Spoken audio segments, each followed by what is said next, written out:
If you're anything like me, you love to chow down in sex. When I'm out there, camping all alone at night, spending so much time in the woods,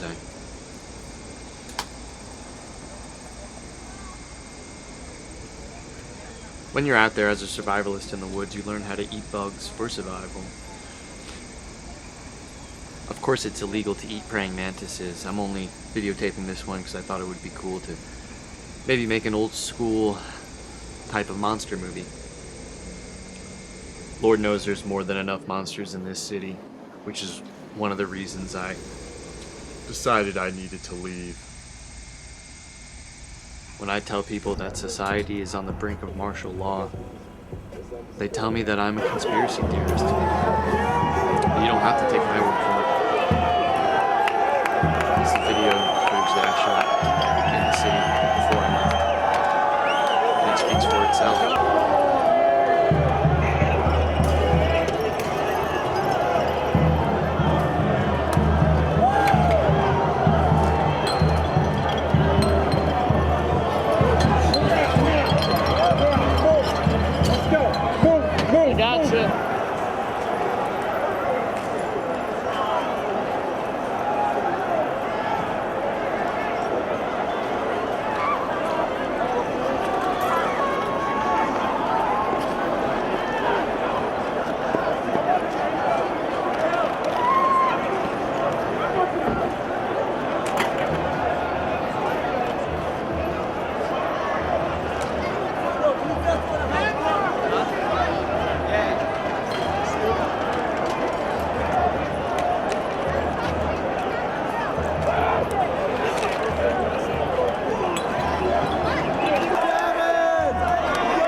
But that's Philly, though.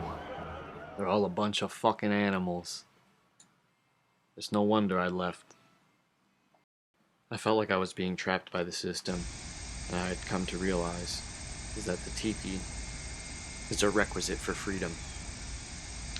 After seeing footage of the riots in the city, it's not hard to understand why a Sasquatch would not want to assimilate to a society filled with animals like humans. I think it's always important to treat animals with kindness and compassion. If Sasquatch has been watching human society from a distance, then what it's observed is that it simply does not want to involve itself with people who are so cruel to the natural world.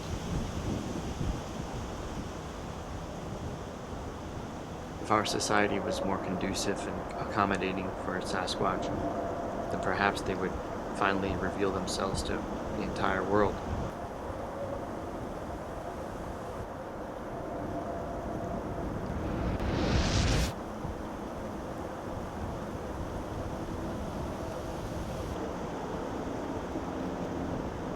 Cricket seems like she's eager for the finale, and I don't blame her. She's been working very hard this entire past year or so, helping me do my investigation. I tell you what, I couldn't do it without her. But we still have one more test yet to conduct for the winter. As you can see, it's right back to the same time of year in the autumn where I was last year at the Delaware Water Gap, and my investigation is ongoing. The pig is loyal and hardworking as ever. She lays there patiently as a perfect bait, and I didn't give a moment. Hopefully a Sasquatch nearby can catch a whiff of her. Come in close for me to get some video footage. I've been asked why I don't use trail cams more with motion sensors in the woods. Not only is it the lazy solution, but also the cameras tend to emit a high frequency sound when it's powered on, which is indetectable to humans, but to some animals it might as well be a beacon. My plan is to use a cylindrical cardboard tube and soundproof it on the inside using some packing material, and then mounting that to some natural branches that I found. Of course, there's a hole cut into it where the camera can see through the window. The foam inserts I decided to use for soundproofing are actually perfect, and if I've executed this plan correctly, it should be virtually silent.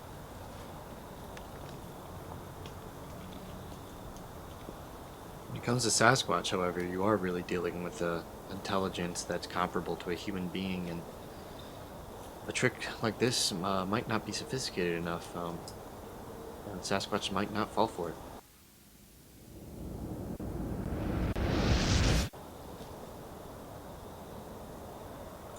The evening has no shortage of coyote recordings, as I've commenced my standard night investigation in my teepee.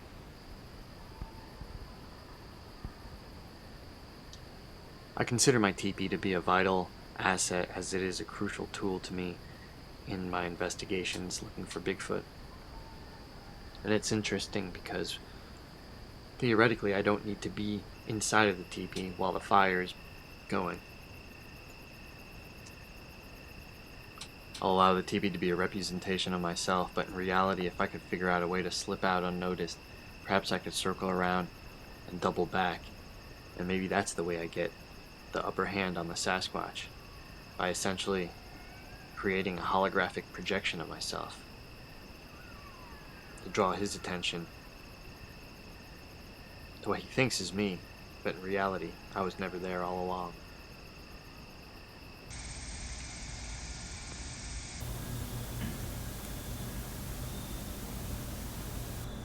Well, Cricket and I haven't found Sasquatch yet.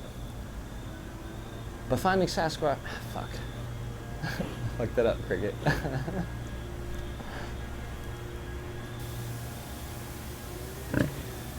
Cricket's not lazy, she's just bored. And I don't want her to get lazy after she has no purpose to serve as a investigator. I'm afraid that she's going to get stagnant, so I try to keep her active.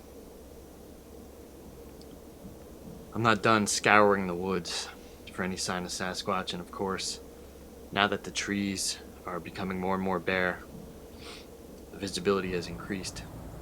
As you can see, the abundance of falling nuts from the trees provide for a readily abundant source of food for all the animals in the environment. As you can see, the squirrels and deer alike all have mouthful of nuts. Cricket's not just a ham for the camera or an attention hog, but she also likes to hog up all the acorns and falling nuts in the immediate vicinity. Lately, she's been trying to convince me that maybe season 2 should be just simply some half-assed podcast. And if that's how she feels, then she can go eat my fucking nuts too. Because I'm all about quality programming.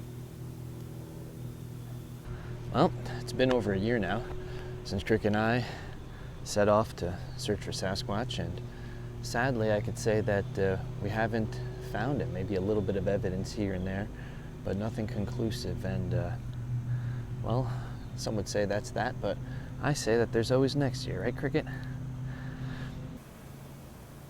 Continuing into the winter, Cricket and I are going to be back to the same old shenanigans, circling back and exploring those cave systems that I never got around to exploring. Outfitted, of course, with our headlamps, we set out to do what we've been trying to do all along. And every time we do it, we get a little bit better and better at it.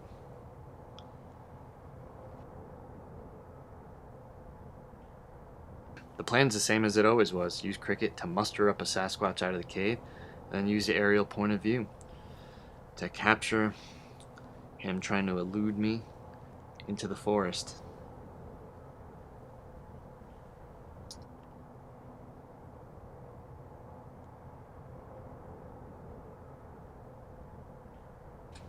But it's just about time that I face the facts and give up on childish dreams. It's time to face reality. The liberal Yahoo that believes in Sasquatch that I've been portraying myself as is nothing more than just a projection of myself. In fact, there never was a Sasquatch project. There was no teepee. And there was no pig that I was using as bait. None of this was real at all.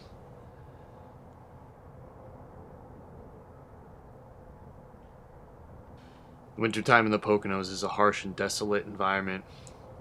And it's no different in the world of capitalism. You must seize opportunities wherever they present themselves. And much like the geese flying south for the winter, I too am flocking toward a more inhabitable environment.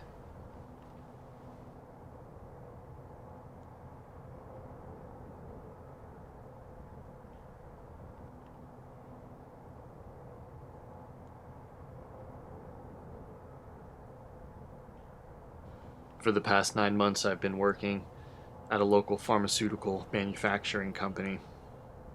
My investigation takes me here, of course, to finally uncover the truth of the swine flu. I know that it's a government conspiracy, simply a mistake made by the vaccine companies, and an excuse made to cover it all up. Of course, they had to blame the pigs. This place is a hive of your standard Pennsylvanian dope dealers and scumbags. But that's not why I'm here.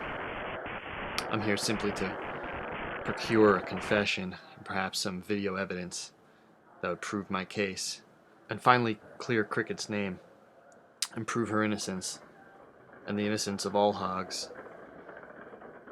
Once I gather the evidence that I require, I no longer need to be working here. After all, why work for somebody else when you could be your own boss? Work smarter, not harder.